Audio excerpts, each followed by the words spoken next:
안녕하세요. 이슈를 대신 읽어주는 남자 이대남입니다. 지난 10월 26일 인천 송도의 아파트에서 발생한 유튜버 수탁의 납치 사건과 관련된 CCTV 영상이 바로 오늘 검찰에 의해 공개되었는데요. 검찰이 공개한 영상에는 양팔이 붙들린 수탁이 지하 주차장에서 차량 뒤로 끌려가고 있었으며 뒤따라온 남성이 수탁을 향해 야구 방망이를 여러 차례 휘두르는 장면이 포착되었는데, 당시 수탁은 경찰에 신고를 했음에도 불구하고 가해자들에 의해 무수한 폭행을 당했으며 인천에서 충남 금산군까지 납치를 당했었습니다. 이 사건으로 현재 가해자들은 살인미수와 강도살인미수 그리고 공범에게는 강도상해 방조 혐의를 적용해 구속 기소가 되었고, 곧 이들은 재판을 앞두고 있다고 하는데요. 이들이 이렇게 유명 유튜버를 납치해 살해 시도를 한 원인과 이유를 정리해서 설명해드리면, 평소 구매하고 싶었던 차가 있었던 수탁은 어느 날 자신이 중고차 딜러이며 수탁이 원하는 차량을 구해줄 수 있다는 한 통의 메일을 받았습니다. 당시 수탁이 구매하고 싶었던 차량은 희소 차량이었고 중고로도 구하기 힘든 물건이었기 때문에 수탁은 중고차 딜러에게 연락을 했고 손쉽게 원하던 차량을 구매할 수 있었다고 하는데요. 문제는 차량을 성공적으로 구매한 뒤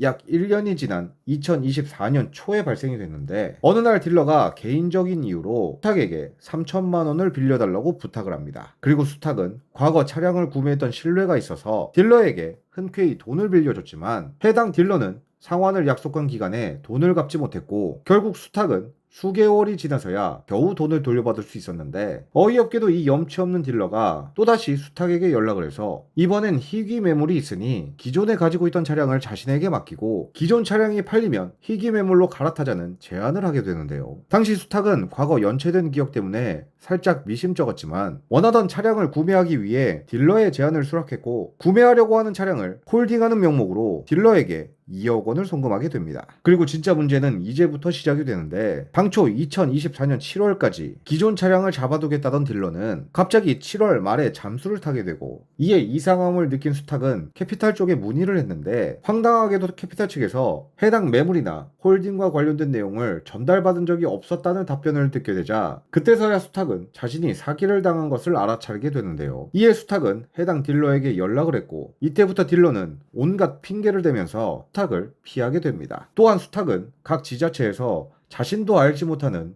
기존 딜러에게 맡겨두었던 자신의 차량에 대한 미납 통지서를 받게 되는데, 이 또한 딜러와 몇 번의 실랑이를 하자 딜러는 또다시 잠수를 타게 되고, 수탁은 차량을 확보하는 게 우선이었기 때문에 차량을 수소문해서 겨우 찾게 됐지만, 차를 가지고 있던 사람이 말하길 딜러가 자신에게 차를 담보로 맡기고 5천만 원을 가져갔으니 차를 가져가고 싶으면 당장 5천만 원을 달라고 요구를 했는데, 결국 수탁은 어쩔 수 없이 생돈 5천만 원을 주고 자신의 차량을 찾아왔다고 합니다. 이에 화가 난 수탁은 사기꾼 딜러에게 돈을 달라며 요구를 했는데, 역시나 사기꾼 딜러는 온갖 핑계를 대며 오랜 기간 수탁을 피해 다녔다고 합니다. 그런데 어느 날 갑자기 사기꾼 딜러가 돈을 주겠다며 해당 주소로 오라고 주소를 보냈는데, 어이가 없게도 해당 주소는 딱 봐도 사건이 일어날 것만 같은 인적이 거의 없는 곳이었고, 수탁은 곧바로 무슨 저런 곳에서 만나냐며 거절을 함과 동시에 이제는 법대로 하겠다고 딜러에게 통보를 했는데요. 그러자 딜러는 집 앞으로 가서 돈을 줄 테니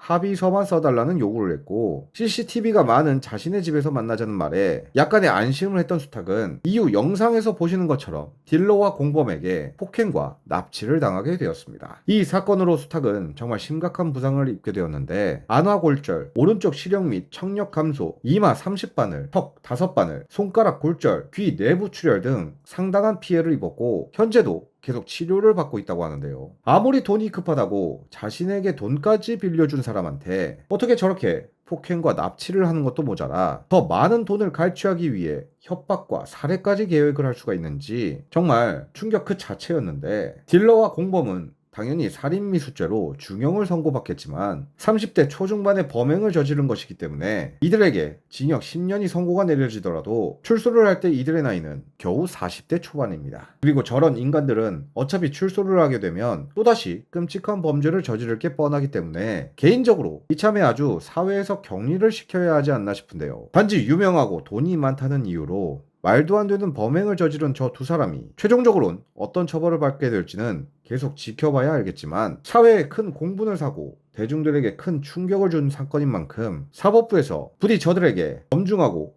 가장 무거운 처벌을 내려주시길 간곡히 부탁을 드리며 오늘의 영상을 마치겠습니다. 시청해주셔서 감사합니다.